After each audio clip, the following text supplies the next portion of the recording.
La plaine des Linandes devient un pôle sportif de haut niveau, mais aussi de loisirs et de bien-être. 2 patinoires vont être construites, l'une sera réservée à l'entraînement, l'autre pourra accueillir 3500 spectateurs lors de compétitions d'envergure internationale et à la manière de Bercy sera modulable en salle de spectacle. Elle remplace l'ancienne patinoire de Cergy et accueilleront aussi bien grand public que patineurs professionnels. Il y a beaucoup d'enthousiasme, beaucoup de passion. Et ce centre national, c'est une étape vers une prestation encore meilleure au niveau international. Ça marche très bien. Il y a à peu près 20 000 licenciés, donc c'est bien. Et l'équipe de France, ça marche bien. L'équipe féminine aussi a fait du progrès. Donc j'espère beaucoup qu'on aura finalement un centre national ici. Et je tiens les pouces parce que finalement il faut quand même le soutien de l'État, de la région, de la ville. Et je crois savoir et je sens aussi cette volonté qu'il y a à avoir ce centre national.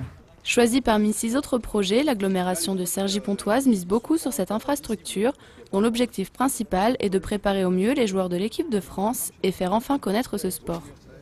Dans nos patinoires pour la Ligue Magnus, on a un taux de remplissage qui est vraiment étonnant, qui est même supérieur à ce qui peut se faire au volley, au handball, qui est un sport assez établi.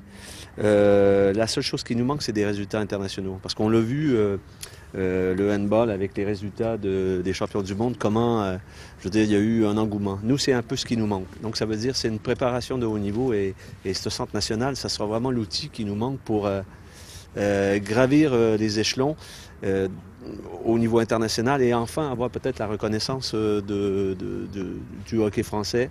La plaine des Linandes, c'est aussi une position géographique stratégique. Située entre la province et Paris, cet équipement sera une nouvelle vitrine pour l'agglomération. Partenariat public-privé, c'est des réalités économiques, mais qui s'adossent aussi à des services publics dans le domaine de l'accueil, du sport, de l'hébergement, de tout ça. C'est ça qui est important.